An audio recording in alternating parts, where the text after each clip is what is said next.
ए कहानीटी ହେଉଛି ଗୋସ୍ୱାମୀ ତୁଳସୀଦାସଙ୍କର, ଯାହାକୁ ଲୋକେ ଅଭାଗା କହି କବାଟ ବା ଦୁଆର ବନ୍ଦ କରିଦେଉଥିଲେ। ତା ସହିତ ଦୁଆର ଦୁଆର ସେ ଅପମାନିତ ହେଉଥିଲେ।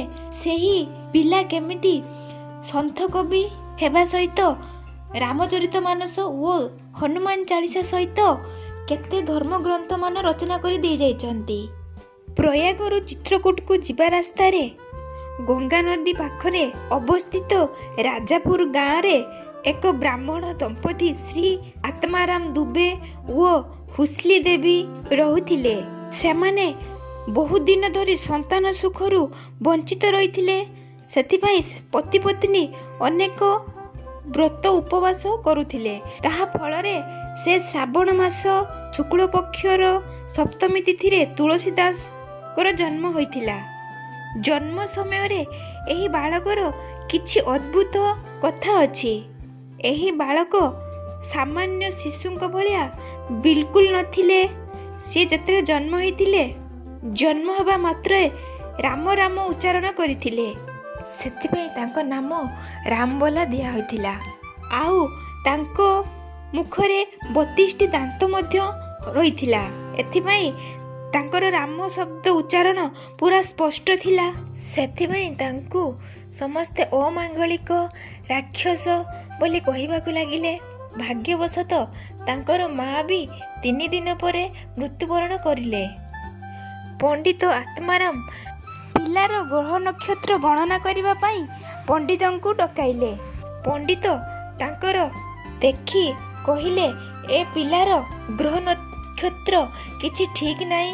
ଏ ପିଲା ପୁରା ପରିବାରର ନାଶକ ହୋଇବ। ଯାଅ, ଏଇ ପିଲାକୁ କେଉଁଠି ଛାଡ଼ି ଦେଇ ଆସ। ତେଣୁ ଆତ୍ମାରାମ ସେଇ ପିଲାକୁ ତ୍ୟାଗ କରିଦେଲେ। ତାଙ୍କ ଘରେ ରହୁଥିବା ଧାଇଁ ଚୁନିଆ ପିଲା ଉପରେ ଦୟା ଆସିଲା।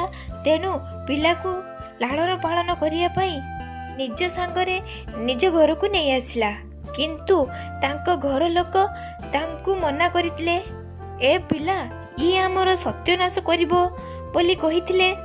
କିନ୍ତୁ ଚୁନିଆ କହିଲା, ତା ବାପା ତାକୁ ତ୍ୟାଗ କରିଦେଲା। ଅନାଥକୁ ମୋତେ ଦେଖାଶୁଣା କରିବାକୁ ଦିଅ। ତା ସ୍ୱାମୀ ବି ତାକୁ ଗାଳି କରିଥିଲେ। କହିଲେ, ମୂର୍ଖ ସ୍ତ୍ରୀ, ତମେ ତାକୁ ଘରକୁ ଆଣିଲ। କିନ୍ତୁ ଚୁନିଆ କହିଥିଲା, ଆମେ 2 ଜଣ ତାକୁ ପୁଅ ଭଳି ପାଳିବୁ। 10 ଦିନ ପରେ ପଣ୍ଡିତ ଆତ୍ମାରାମଙ୍କର ମୃତ୍ୟୁ ହୋଇଥିଲା। ସତରେ ଏ ପିଲାଟି ବଡ଼ ଅମଙ୍ଗଳକାରୀ ବୋଲି ଚୁନିଆର ସ୍ୱାମୀ କହିଲେ। କିନ୍ତୁ ଚୁନିଆ କହିଲେ, ଏ ପିଲାଟିର ଦୋଷ କ'ଣ? ଅଭାଗ୍ୟବଶତଃ ସେ ବାଳକର 5 ବର୍ଷ ହୋଇଥିବା ସମୟରେ ଚୁନିଆର ବି ମୃତ୍ୟୁ ହୋଇଥିଲା ଏକ ବିଷାକ୍ତଧର ସାପ କାମୁଡ଼ିବା ଫଳରେ। ତେଣୁ ଚୁନିଆର ସ୍ୱାମୀ ସେ ବାଳକକୁ ଘରୁ ବାହାର କରିଦେଲା। କାନ୍ଦି କାନ୍ଦି ସେ ପିଲାଟି ଘରୁ ଯାଇ ଗୋଟେ ଗଛ ତଳେ ରାତିରେ ଶୋଇଲା। ପରଦିନ ଯେତେବେଳେ ତାକୁ ଭୋକ ଲାଗିଲା, କାହା ଘରେ କବାଟ ପିଟିଲା। ଯେବେ ଏକ ସ୍ତ୍ରୀ ବାହାରିଲା, ବାଳକଟି ମୋତେ ବଡ଼ ଭୋକ ଲାଗିଛି ବୋଲି କହିଲା। ସ୍ତ୍ରୀ ଲୋକଟି ଘର ଭିତରକୁ କ୍ଷୀର ଆଣିବାକୁ ଗଲାବେଳକୁ ଗୋଟେ ବୁଢ଼ୀ ଲୋକ ତାଙ୍କୁ କହିଲେ ଯେ, ବଡ଼ ଅଭାଗା, ଯିଏ ୟାକୁ ଖାଇବାକୁ ଦେବ ସିଏ ମରିଯିବ। ଆଉ ସେଇ ସ୍ତ୍ରୀ ଲୋକଟି ଖାଇବା ପାଇଁ ନ ଦେଇ କବାଟ ଦେଇଥିଲା। ତତ୍ପଶ୍ଚାତ ବାଳକ ଭାବିଲା, କେବେ ବି ମୁଁ ଆଉ ଭିକ ମାଗିବି ନାହିଁ। କିନ୍ତୁ ସନ୍ଧ୍ୟା ସମୟରେ ପୁଣି ଭୋକ ଜାଳରେ ବାଧ୍ୟ ହୋଇଥିଲା କବାଟ ବାଡ଼େଇବାକୁ ସେଇ ବାଳକ। ପରନ୍ତୁ ଯେଉଁଠିକି ଯାଉଥିଲା ତାକୁ ଆତ୍ମାରାମର ପୁଅ ଭାବି ଖାଇବାକୁ ଦେଉନଥିଲେ, ଆଉ କବାଟ ଦେଇ ଦେଉଥିଲେ। ବିଚାରା ପିଲାଟି ଅପମାନିତ ହୋଇ ଗାଁର ଗୋଟେ ମନ୍ଦିରକୁ ଆସିଲା। ସେହିଦିନ ମନ୍ଦିରକୁ ବାବା ନର ହରିଦାସ ଆସିଲେ ଓ ପିଲାଟି ବିଷୟରେ ପଚାରିଲେ। ମନ୍ଦିରର ପୂଜାରୀ କହିଲା, ଆତ୍ମାରାମ ଦୁବେଙ୍କ ଅଭାଗା ପୁଅ ଇଏ। ଅଶୁଭ ନକ୍ଷତ୍ରରେ ଜନ୍ମ ହୋଇଥିବାରୁ ତାକୁ ଯିଏ ସାହାଯ୍ୟ କରେ ସିଏ କେବଳ ଦୁଃଖ ପାଏ। ହରିଦାସଙ୍କର ବାଳକ ଉପରେ ଦୟା ଆସିଲା ଏବଂ ତାକୁ କହିଲେ, ଶୁଣ ବାଳକ, ପ୍ରଭୁ ଶ୍ରୀରାମ ସମସ୍ତଙ୍କୁ ରକ୍ଷା କରନ୍ତି। ତୁମେ ତାଙ୍କ ଶରଣକୁ କାହିଁକି ଯାଉନାହଁ? ବାଳକ କହିଲା, ଶ୍ରୀରାମ କେଉଁଠି ଅଛନ୍ତି? ତାଙ୍କ ପାଖରେ କେମିତି ପହଞ୍ଚିବି? ବାବା ନର ହରିଦାସ ତାଙ୍କ କୁଟିଆକୁ ନେଇଯାଇଥିଲେ ବାଳକକୁ, ଆଉ ତାକୁ କହିଲେ, ମୁଁ ଯାହା କହିବି ତାକୁ କହି ଚାଲିବୁ। ଶ୍ରୀରାମ ଜୟ ରାମ, ଜୟ ଜୟ ରାମ କହିବା ଶିଖେଇଲେ। ବାଳକଟି ତାକୁ ଠିକ୍ ଠିକ୍ କହି ଚାଲିଲା। ହରିଦାସ ତାକୁ ଶିଷ୍ୟ ବନେଇଲେ। ସେଇଠି ବାଳକ ତାଙ୍କ ଗୁରୁ ଚରଣରେ ପଡ଼ି ପ୍ରଣାମ କରିଲା। ସେଇଠି ହରିଦାସ ତାଙ୍କ ନାମ ତୁଳସୀ ଦାସ ଦେଇଥିଲେ। ହରିଦାସ ବାଳକକୁ ରାମ କଥା କହିଲେ। ରାମ କଥା ଶୁଣି ବହୁତ ପ୍ରସନ୍ନ ହେଉଥିଲା। ଶ୍ରୀ ନରହରି ଦାସ ସେଇ ବାଳକକୁ ତାଙ୍କ ସାଙ୍ଗରେ ଅଯୋଧ୍ୟାକୁ ନେଇ ଆସିଥିଲେ ଏବଂ ସରୟୁର ନିକଟବର୍ତ୍ତୀ ବାଳକ ରାମବୋଲାକୁ ପଜ୍ଞ ପତିବ ଏବଂ ବୈଷ୍ଣବ ପଞ୍ଚ ସଂସାର କରି ଶ୍ରୀରାମ ମନ୍ତ୍ରର ଦୀପ ଶିକ୍ଷା ଦେଇଥିଲେ। ନରହରି ଦାସ ରାମବୋଲାର ଅଧିକ ଶିକ୍ଷାର ଅଧ୍ୟୟନ ପାଇଁ ତାକୁ ବାରାଣାସୀକୁ ନେଇ ଆସିଥିଲେ। ଆଉ ସେଠାରେ ଏକ ବହୁତ ବଡ଼ ବିଦ୍ୱାନ ସିଦ୍ଧ ଜ୍ଞାନବୁଦ୍ଧ ସନ୍ଥ ଶ୍ରୀ ଆଚାର୍ଯ୍ୟ ଶେଖ ସନାତନଙ୍କ ପାଖକୁ ନେଇ ଆସିଥିଲେ। ଆଉ ସେଠି ରାମବୋଲାର ଶିଷ୍ୟତ୍ୱ ଗ୍ରହଣ କରିବାକୁ ତାଙ୍କୁ ଅନୁରୋଧ କରିଥିଲେ। ଏହିପରି 3 ବର୍ଷ ମଧ୍ୟରେ ସବୁ ବେଦ ପୁରାଣ, ଧାର୍ମିକ ଗ୍ରନ୍ଥ, ଶିକ୍ଷା ଗ୍ରନ୍ଥର ଶିକ୍ଷା ପ୍ରାପ୍ତ କରିଥିଲେ। ଥରେ ଆଚାର୍ଯ୍ୟ ଶେଖ ସନାତନ ରାମବୋଲାଙ୍କୁ କହିଲେ, ତମ ଶିକ୍ଷା ପୂର୍ଣ୍ଣ ହେଲା। ରାମବୋଲା କହିଲେ, ଆପଣଙ୍କ ପାଇଁ ମନୁଷ୍ୟ ପରି ବଞ୍ଚିବାକୁ ଗୌରବ ପାଇଲି। ମୋତେ ଆଜ୍ଞା ଦିଅନ୍ତୁ, ମୁଁ ଆପଣଙ୍କର କ'ଣ ସେବା କରିପାରିବି? ଆଚାର୍ଯ୍ୟ କହିଲେ, ଯାଅ ବସ, ସାରା ସଂସାରରେ ଶ୍ରୀରାମଙ୍କର ବିଷୟରେ ପ୍ରଚାର ପ୍ରସାର କରିବ। ରାମବୋଲା କହିଲେ, ଇଏ ତ ମୋର ପରମ କର୍ତ୍ତବ୍ୟ। ଏହା ପୂରା କରିବା ଜୀବନର ଏକମାତ୍ର ଲକ୍ଷ୍ୟ ମୋର। ଆଚାର୍ଯ୍ୟ କହିଲେ, ତମେ ଘର ସଂସାର ବି କର। ଶ୍ରୀରାମ ତ ଘର ସଂସାର କରୁଥିଲେ। ରାମବୋଲା ଆଜ୍ଞା ନେଇ ତାଙ୍କ ଜନ୍ମଭୂମି ଫେରି ଆସିଲେ। ଅତ୍ୟନ୍ତ ଭକ୍ତିଭାବରେ ରାମଙ୍କର ପାବନ କଥା ଶୁଣାଇବାକୁ ଲାଗିଲେ। ସେଇଠୁ ତାଙ୍କୁ ଲୋକମାନେ ତୁଳସୀ ଦାସ ଭାବରେ ଡାକିବାକୁ ଲାଗିଲେ। ଆଉ ତାଙ୍କର ଖ୍ୟାତି ଚାରିଆଡ଼େ ବ୍ୟାପିଗଲା। ପାଖରେ ଏକ ବଦ୍ରି ନାମକ ଗାଁରେ ଦୀନବନ୍ଧୁ ନାମକ ପାଠକ ରହୁଥିଲେ। ଜଣେ ଲୋକ ତାଙ୍କର କନ୍ୟା ରତ୍ନାବଳୀଙ୍କର ପ୍ରସ୍ତାବ ତୁଳସୀ ଦାସଙ୍କ ସାଙ୍ଗରେ ପକେଇଲେ। କିନ୍ତୁ ଦୀନବନ୍ଧୁ କହିଲେ, ତୁଳସୀ ଦାସ ଶୁଣିଛି ବହୁତ ଗରିବ। ସେହି ଲୋକଟି କହିଥିଲେ, ବ୍ରାହ୍ମଣଙ୍କର ସବୁଠାରୁ ବଡ଼ ଧନ ହେଉଛି ଜ୍ଞାନ। ସେହି ତୁଳସୀ ଦାସ ଜ୍ଞାନର ଭଣ୍ଡାର ଅଟନ୍ତି। ତେଣୁ ପାଠକ ଦୀନବନ୍ଧୁ ରାଜି ହୋଇ ତାଙ୍କର ଝିଅ ରତ୍ନାବଳୀଙ୍କୁ ତୁଳସୀ ଦାସଙ୍କ ସହ ବିବାହ କରିଦେଲେ। ତୁଳସୀ ଦାସ ତାଙ୍କର ସ୍ତ୍ରୀକୁ ବହୁତ ଭଲ ପାଉଥିଲେ। ଦିନେ ତୁଳସୀ ଦାସ ଘରେ ନଥିବା ସମୟରେ ରତ୍ନାବଳୀଙ୍କର ବାପଘରୁ ଏକ ନାଇ ଆସି ପହଞ୍ଚିଲେ। ସେ ରତ୍ନାବଳୀଙ୍କୁ ବାପଘରକୁ ନେଇଯିବାକୁ କହିଲେ।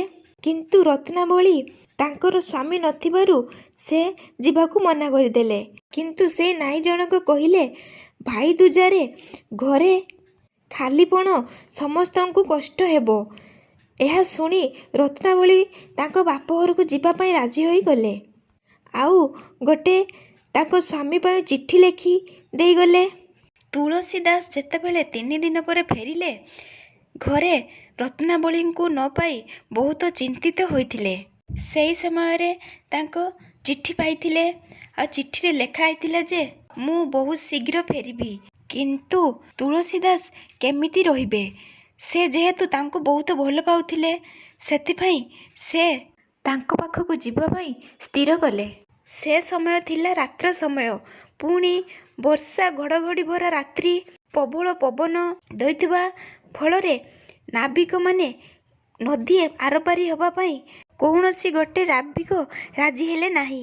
ତେଣୁ ତୁଳସୀ ଦାସ ଗୋଟେ ଭାସି ଆସୁଥିବା ଶବ ଉପରେ ବସି ନଦୀ ଆରପାରି ହୋଇଥିଲେ। ଆଉ ପହଞ୍ଚିଥିଲେ ତାଙ୍କର ଶ୍ୱଶୁର ଘରେ। ପୁରା ରାତି ହୋଇଥିବାରୁ ସମସ୍ତେ ତାଙ୍କ ଘର ଶୋଇଯାଇଥିଲେ। ଫଳରେ ତୁଳସୀ ଦାସ ରତ୍ନାବଳୀଙ୍କର ଗୃହକୁ ପ୍ରବେଶ କରିବା ପାଇଁ ଝରକା ବାଟେ ଚେଷ୍ଟା କରିଥିଲେ। ଏକ ସର୍ପକୁ ସେ ଦୌଡ଼ି ଭାବି ତା ସାହାଯ୍ୟରେ ରୁମ୍ ଭିତରକୁ ପ୍ରବେଶ କରିଥିଲେ। ତାପରେ ସେ ଦେଖିଥିଲେ ତାହା ଏକ ସାପ ବୋଲି। ଏହିପରି କାର୍ଯ୍ୟ ଦେଖି ରତ୍ନାବଳୀ ପୁରା ଆଶ୍ଚର୍ଯ୍ୟିତ ହୋଇଯାଇଥିଲେ, ରାଗି ଯାଇଥିଲେ ଆଉ କହିଥିଲେ, ହାଡ଼ ଓ ମାଂସରେ ବନା ଏ ଶରୀର ସହିତ ଏତେ ପ୍ରେମ? ଯଦି ଆପଣ ଏତେ ପ୍ରେମ ତମର ରାମ ସହିତ କରିଥାନ୍ତ ତ ଜୀବନ ସୁଧାରି ଯାଇଥାନ୍ତା। ତୁଳସୀଦାସ ସ୍ତ୍ରୀଙ୍କର କଥା ଶୁଣି ଅନ୍ତର ଭିତରେ ପୁରା ଜାଗି ଉଠିଲେ ଆଉ ସେହିଠାରୁ ସେ ସିଧା ପଳେଇ ଆସିଥିଲେ। ତାପରେ ସେ ରାମଙ୍କର ତଲାସରେ ରାମଙ୍କୁ ପାଇବା ପାଇଁ ବାହାରି ପଡ଼ିଥିଲେ। କାଶୀର ସେ ପ୍ରତିଦିନ ଭାଗବତ କଥା ଶୁଣାଉଥିଲେ ଆଉ ସେଠାରେ ବି ଲୋକମାନେ ବହୁତ ପ୍ରେମରେ ଶୁଣୁଥିଲେ। ନଗରର ବାହାରେ ଦକ୍ଷିଣ ଦିଗକୁ ଗୋଟେ ବିଶାଳ ଅଶ୍ୱତ୍ଥ ଗଛ ଥିଲା। ତୁଳସୀଦାସ ଶୌଚ କରିବା ଲାଗି ଅସ୍ତି ନଦୀର ପାର ଯାଉଥିଲେ। ଯେତେବେଳେ ଶୌଚ କରି ଫେରୁଥିଲେ ଶେଷ ଜଳ ସେହି ଅଶ୍ୱତ୍ଥ ଗଛ ତଳେ ପକାଇ ଦେଉଥିଲେ, ଯାହାକି ସେହି ଗଛରେ ରହୁଥିବା ପ୍ରେତ ପିଉଥିଲା। ସନ୍ଥ ତୁଳସୀଦାସଙ୍କର ଶୌଚର ଜଳ ପିଇକରି ସେହି ପ୍ରେତର ବହୁତ ପାପ ନଷ୍ଟ ହୋଇ ଯାଇଥିଲା ଏବଂ ତା ଭିତରେ ନବୀନ ଶକ୍ତିର ସଞ୍ଚାର ହେଲା। ଶେଷରେ ସେହି ପ୍ରେତ ଦିନେ ତୁଳସୀଦାସଙ୍କର ସମକ୍ଷ ହୋଇ ପ୍ରକଟ ହେଲା। ସମକ୍ଷରେ ପ୍ରକଟ ହୋଇ କହିଲା, ମୁନେ ଆପଣ ଆଜ୍ଞା କର, ମୁଁ ଆପଣଙ୍କର କେଉଁ ପ୍ରିୟ କାର୍ଯ୍ୟ କରିବି? ତୁଳସୀଦାସ କହିଲେ, କ'ଣ ତମେ ମୋତେ ଶ୍ରୀରାମଙ୍କର ଦର୍ଶନ କରାଇ ପାରିବ? ପ୍ରେତ କହିଲା, ନାହିଁ ମହାରାଜ, ଇଏ ସାମର୍ଥ୍ୟ ମୋର ନାହିଁ, ପରନ୍ତୁ ମୁଁ ଆପଣଙ୍କୁ ଏକ ଉପାୟ କହିବି। ଶ୍ରୀ ହନୁମାନଜୀ ଆପଣଙ୍କର କଥା ଶୁଣିବା ପାଇଁ ସବୁଦିନ ସବୁଠାରୁ ପ୍ରଥମେ ଆସନ୍ତି ଆଉ ସବା ଶେଷରେ ଯାଆନ୍ତି। ଆପଣ ସୁନ୍ଦର ଅବସର ଦେଖିକି ତାଙ୍କର ଚରଣ ଧରିନିଅ, ସେ ଆପଣଙ୍କୁ ନିଶ୍ଚୟ ଶ୍ରୀରାମଙ୍କର ଦର୍ଶନ କରାଇ ଦେବେ। ତୁଳସୀଦାସ କଥା ଶୁଣାଇବା ସମୟରେ ହନୁମାନ ବୃଦ୍ଧା ରୂପରେ ସର୍ବପ୍ରଥମେ ଆସନ୍ତି ଆଉ ସବା ଶେଷରେ ଯାଆନ୍ତି। ପ୍ରେତର କହିବା ଅନୁସାରେ ତୁଳସୀଦାସ ହନୁମାନଙ୍କର ଗୋଡ଼ ଧରି ନେଇ କହିଲେ, ମୁଁ ଆପଣଙ୍କୁ ଚିହ୍ନି ପାରିଛି, ଆପଣ ହେଉଛନ୍ତି ସେହି ହନୁମାନ। ସେଇଠି ହନୁମାନ ତାଙ୍କୁ ଦର୍ଶନ ଦେଇଥିଲେ ଆଉ ତାଙ୍କ ଉପରେ ପ୍ରସନ୍ନ ହୋଇ ତାଙ୍କୁ ବର ମାଗିବା ପାଇଁ କହିଥିଲେ। ତୁଳସୀଦାସ କହିଲେ, ଆପଣଙ୍କ କୃପାରେ ଆପଣ ମୋତେ ଶ୍ରୀରାମଙ୍କୁ ଦର୍ଶନ କରାଇ ଦିଅନ୍ତୁ। ସେଇଠି ହନୁମାନ ତୁଳସୀଦାସଙ୍କୁ ଚିତ୍ରକୂଟ ଯିବା ପାଇଁ କହିଥିଲେ। ତାପରେ ତୁଳସୀଦାସ ଚିତ୍ରକୂଟ ଯାଇଥିଲେ ଆଉ ସେଠାରେ ରାମଙ୍କୁ ଅପେକ୍ଷା କରିଥିଲେ। ଦିନେ ଦୁଇଟି ରାଜକୁମାର ଦୁଇଟି ଘୋଡ଼ାରେ ବସିକି ଆସିଲେ, କିନ୍ତୁ ତୁଳସୀଦାସ ତାଙ୍କୁ ଚିହ୍ନି ପାରିନଥିଲେ। ସେଇଠି ହନୁମାନ ପ୍ରକଟ ହୋଇ ତାଙ୍କୁ କହିଲେ, ସେ ଥିଲେ ସ୍ୱୟଂ ଶ୍ରୀରାମ ଓ ଲକ୍ଷ୍ମଣ। ତେଣୁ ତୁଳସୀଦାସ କ୍ଷମା ମାଗି ହନୁମାନଙ୍କୁ ପୁଣି ଥରେ ଶ୍ରୀରାମଙ୍କର ଦର୍ଶନ କରାଇଦେବା ପାଇଁ ପ୍ରାର୍ଥନା କରିଥିଲେ। ତେଣୁ ହନୁମାନ ତାଙ୍କୁ ମନ୍ଦାକିନୀ ନଦୀ କୂଳକୁ ଯିବା ପାଇଁ କହିଥିଲେ। ତା ପରଦିନ ତୁଳସୀଦାସ ମନ୍ଦାକିନୀ ନଦୀ କୂଳକୁ ଯାଇ ସେଠାରେ ଚନ୍ଦନ ଟିପା ଲଗାଇବା ପାଇଁ ବସିଲେ ଆଉ ଦୁଇଟି ରାଜକୁମାର ସେଠାକୁ ଆସିଲେ। ସେଠି ମଧ୍ୟ ଶ୍ରୀରାମଚନ୍ଦ୍ର ଓ ଲକ୍ଷ୍ମଣଙ୍କୁ ତୁଳସୀଦାସ ଚିହ୍ନି ପାରିଲେ ନାହିଁ ଆଉ ଚନ୍ଦନ ଟିକା ଲଗେଇଲେ। ଚନ୍ଦନ ଟିକା ଲଗେଇ ସାରିଲା ପରେ ତାଙ୍କୁ ଜୟ ଶ୍ରୀରାମ କହିବା ପାଇଁ କହିଲେ, କିନ୍ତୁ ଦୁଇ ଜଣଙ୍କ ମଧ୍ୟରୁ ଗୋଟେ ରାଜକୁମାର ଜୟ ଶ୍ରୀରାମ କହିଲେ ଆଉ ଜଣେ କହିଲେ ନାହିଁ।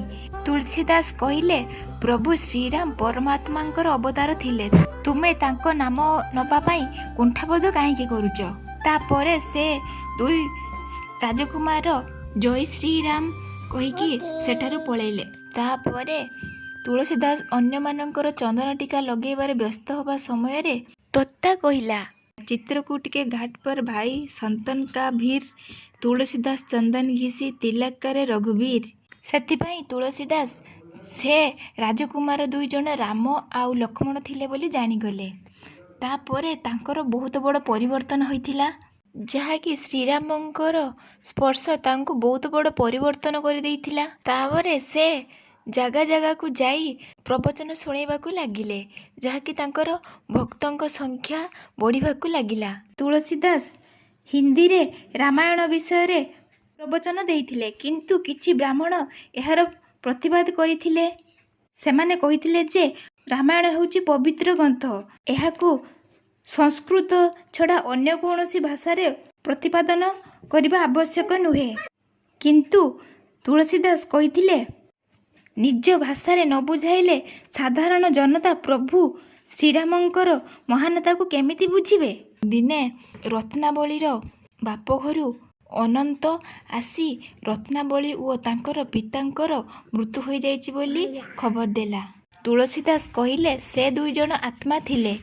ମୁଁ ମୋ ସ୍ତ୍ରୀର ପ୍ରେରଣାରେ ପ୍ରଭୁ ଶ୍ରୀରାମଙ୍କର କୃପା ମୁଁ ଶ୍ରୀରାମଙ୍କ ଭକ୍ତି ପ୍ରାପ୍ତ କରିପାରିଛି। ଅନନ୍ତ ତୁଳସୀଦାସଙ୍କୁ ତୀର୍ଥଯାତ୍ରା ଯିବା ପାଇଁ ଇଚ୍ଛା କଥା କହିଥିଲେ। ତେଣୁ ତୁଳସୀଦାସ ଆଉ ଅନନ୍ତ ମିଶି ପ୍ରଥମେ ବୃନ୍ଦାବନ ଯାଇଥିଲେ। ସେଠି ତୁଳସୀଦାସ ଶ୍ରୀକୃଷ୍ଣଙ୍କର ମୂର୍ତ୍ତି ଦେଖି ରହିଯାଇଥିଲେ। ସମସ୍ତେ ଭାବିଲେ ସେ ତ ଶ୍ରୀରାମଙ୍କର ଭକ୍ତ, ଶ୍ରୀକୃଷ୍ଣଙ୍କୁ ସେ ପ୍ରଣାମ କରିବେ ନାହିଁ। କିନ୍ତୁ ସେଠି ଶ୍ରୀକୃଷ୍ଣଙ୍କ ରୂପରେ ଶ୍ରୀରାମ ଦର୍ଶନ ଦେଲେ ତାଙ୍କୁ। ତାପରେ ତୁଳସୀଦାସ ପ୍ରବଚନରେ କହିଲେ, ଶ୍ରୀରାମ ଏବଂ ଶ୍ରୀକୃଷ୍ଣ ଏକା ହିଁ ଅଟନ୍ତି। ତମେ ଯେଉଁ ରୂପରେ ତାଙ୍କୁ ଭକ୍ତି କରିପାରିବ। ଥରେ ଅନନ୍ତ ସାଙ୍ଗରେ ସେ ରାଜସ୍ଥାନର ଗୋଟେ ମନ୍ଦିରରେ ରହିଥିଲେ। ସେଠାରେ କିଛି ଲୋକଙ୍କର ପାଟି ବାହାରେ ଶୁଭିଲା। ସେ ସମୟରେ ଧ୍ୟାନରେ ବସିଥିଲେ। ସେ ଅନନ୍ତଙ୍କୁ ପଚାରିଲେ, ଏ ପାଟି କେମିତି ଶୁଭୁଛି? ତ ଅନନ୍ତ କହିଲା ଯେ କିଛି ନୀଚ ଜାତିର ଭିଲ ତାଙ୍କୁ ଦର୍ଶନ କରିବା ପାଇଁ ଚାହୁଁଛନ୍ତି, ଆଉ ତାଙ୍କୁ ପୂଜାରୀମାନେ ଆସିବା ପାଇଁ ଦେଉନାହାନ୍ତି। ସେଇଠି ତୁଳସୀଦାସ କହିଲେ, ଭକ୍ତିରେ କୌଣସି ଜାତି ଅଜାତି ନଥାଏ। ଯିଏ ବି ପ୍ରଭୁ ଶ୍ରୀରାମଙ୍କର ଭକ୍ତ, ସେ ହିଁ ମୋର ସର୍ବଦର ଅଟନ୍ତି। ତାପରେ ତୁଳସୀଦାସ ବାହାରକୁ ଆସିଥିଲେ ଆଉ ବହୁତ ଖୁସିରେ ତାଙ୍କୁ ଆଲିଙ୍ଗନ କରିଥିଲେ ଆଉ କହିଥିଲେ, ମୁଁ ଜାଣିଛି ବନବାସ ସମୟରେ ପ୍ରଭୁ ଶ୍ରୀରାମ ଆପଣଙ୍କ ସାଙ୍ଗରେ ହିଁ ସମୟ ବିତାଇଥିଲେ। ତାପରେ ଅନନ୍ତ ଓ ତୁଳସୀଦାସ ଦକ୍ଷିଣରେ ରାମେଶ୍ୱରମ ଯାଇଥିଲେ, କିନ୍ତୁ ସେଠାରେ ପୂଜକ ତାଙ୍କୁ ବୈଷ୍ଣବ ଧର୍ମୀ କହି ଭିତରକୁ ପଶିବା ପାଇଁ ଦେଇନଥିଲେ। ତାପରେ ତୁଳସୀଦାସ ସେଇଠି ବସି ଶିବଙ୍କ ସ୍ତୁତି କରିଥିଲେ। ଶିବ ତାଙ୍କୁ ଦର୍ଶନ ବି ଦେଇଥିଲେ ଏବଂ ସେ କହିଥିଲେ, ତୁମ ଉପରେ ମୁଁ ପ୍ରସନ୍ନ ହେଲି, ତମେ ଶୀଘ୍ର ବାରାଣାସୀ ଫେରିଯାଅ। ତାପରେ ତୁଳସୀଦାସ ବାରାଣାସୀ ଫେରିଆସି ଅସିଘାଟ ନିକଟରେ ତାଙ୍କର କୁଡ଼ିଆ କରି ରହିଥିଲେ। ସେଇଠାରେ ହିଁ ସେ କିଛି ଦିନ ପରେ ରାମଚରିତମାନସ ହିନ୍ଦୀରେ ଲେଖିବା ଆରମ୍ଭ କରିଥିଲେ। କିନ୍ତୁ ଏ ବିଷୟରେ ବାରାଣାସୀ ପଣ୍ଡିତମାନଙ୍କୁ ଜଣାପଡ଼ିଲା। ସେମାନେ ଆତ୍ମବଲା ହୋଇଉଠିଲେ ଏବଂ ତୁଳସୀଦାସ ଧର୍ମ ବିରୁଦ୍ଧ କାର୍ଯ୍ୟ କରୁଛନ୍ତି ବୋଲି କହିଲେ। ଶ୍ରୀରାମଙ୍କ କଥା ସଂସ୍କୃତି ଭାଷା ଛଡ଼ା ଆଉ କେଉଁ ଭାଷାରେ ରଚିତ ହେବା କଥା ନୁହେଁ ବୋଲି ସେମାନଙ୍କର ଭାବନା। ତେଣୁ ଦୁଇ ପଣ୍ଡିତ ସେହି ରାତିରେ ତାଙ୍କ କୁଟିଆ ଭିତରକୁ ପଶିବାକୁ ଚେଷ୍ଟା କଲେ। କିନ୍ତୁ ଦୁଇ ରାଜକୁମାର କୁଟିଆ ବାହାରେ ପହରା ଦେବାର ଦେଖି ସେମାନେ ଜାଣିଯାଇଥିଲେ ଯେ ପ୍ରଭୁ ଶ୍ରୀରାମ ଓ ଲକ୍ଷ୍ମଣ ସେଇ ଦୁଇ ଜଣ ଅଟନ୍ତି ଏବଂ ସେଠାରୁ ପଳିଆସିଥିଲେ।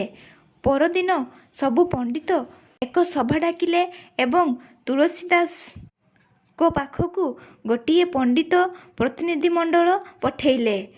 ସେହି ପଣ୍ଡିତମାନେ କହିଲେ ଯେ ହିନ୍ଦୀ ଭାଷାରେ ରଚନା ହେବା ଅନୁଚିତ, ତେଣୁ ତୁମେ ତୁମ ରଚନା ଗଙ୍ଗା ନଦୀରେ ବୁଡ଼େଇ ଦିଅ। ତୁଳସୀଦାସ କହିଲେ, ମିତ୍ର, ପ୍ରଭୁ ଶ୍ରୀରାମଙ୍କ ପାବନ କଥା ଦେଶର ସବୁ ଘରେ ଘରେ ବାଜୁ, ସେହା ମୁଁ ଚାହୁଁଛି। ତାଙ୍କ ମଧ୍ୟରୁ ଏକ ପଣ୍ଡିତ କହିଲେ, ଠିକ୍ ଅଛି, ଅନ୍ୟ ସବୁ ଧର୍ମଗ୍ରନ୍ଥ ସହିତ ତୁମ ଗ୍ରନ୍ଥ ବି ଶିବଲିଙ୍ଗ ସମ୍ମୁଖରେ ରଖିବା। ସେ ହିଁ ନିର୍ଣ୍ଣୟ କରିବେ। ତୁଳସୀଦାସ ଏଥିରେ ସହମତି ଦେଲେ। ତାପରେ ସବୁ ଧର୍ମଗ୍ରନ୍ଥମାନ ଶିବଲିଙ୍ଗ ସମ୍ମୁଖରେ ରଖାହେଲା। ତୁଳସୀଦାସଙ୍କ ରାମଚରିତ ବି ରଖାଯାଇଥିଲା। ତା ପରଦିନ ଯେତେବେଳେ କବାଟ ଖୋଲି ଦେଖିଲେ ତ ଶ୍ରୀରାମଚରିତ ମାନସ ସଭା ଉପରେ ରହିଛି। ସେଇଠି ସବୁ ପଣ୍ଡିତମାନେ ତୁଳସୀଦାସଙ୍କୁ କ୍ଷମା ମାଗିଥିଲେ ଏବଂ ତାଙ୍କୁ ସମ୍ମାନ ଦେଇଥିଲେ। ଏହିପରି ତୁଳସୀଦାସଙ୍କର ଜିତ୍ ହୋଇଥିଲା। ତୁଳସୀଦାସ ବହୁଦିନ ବଞ୍ଚିଥିଲେ। ତାଙ୍କର ଯଶ ପ୍ରତିଦିନ ବ୍ୟାପିଥିଲା। ତାଙ୍କର ରାମଚରିତମାନସ ଆଜି ବି ଦେଶ ପାଇଁ ଅମୂଲ୍ୟ ନିଧି ଅଟେ। ଅନ୍ତିମ ସମୟ ଗଙ୍ଗାନଦୀ ନିକଟରେ ଅସିଘାଟ ପାଖରେ ରାମନାମ ସ୍ମରଣ କରିଥିଲେ। ତାଙ୍କର ମୃତ୍ୟୁ ବିଷୟରେ ଅନେକ ମତଭେଦ ଅଛି। ଏହା କୁହାଯାଏ ଯେ ସେ ବହୁତ ଦିନ ଧରି ରୋଗାଗ୍ରସ୍ତ ଥିଲେ, ତେଣୁ ସେ ଦେହତ୍ୟାଗ କରିଥିଲେ। ଶେଷକୃଳ ବିନୟ ପତ୍ରିକା ଲେଖିଥିଲେ ଏବଂ ସେଥିରେ ଶ୍ରୀରାମ ଦସ୍ତଖତ କରିଥିଲେ। ଫ୍ରେଣ୍ଡସ୍, ଆପଣଙ୍କୁ ଯଦି ଏହି ତୁଳସୀଦାସଙ୍କ ବିଷୟରେ ଭଲ ଲାଗିଥାଏ କମେଣ୍ଟସରେ ନିଶ୍ଚୟ କହିବେ। ଜୟ ଶ୍ରୀରାମ, ଜୟ ଜଗନ୍ନାଥ।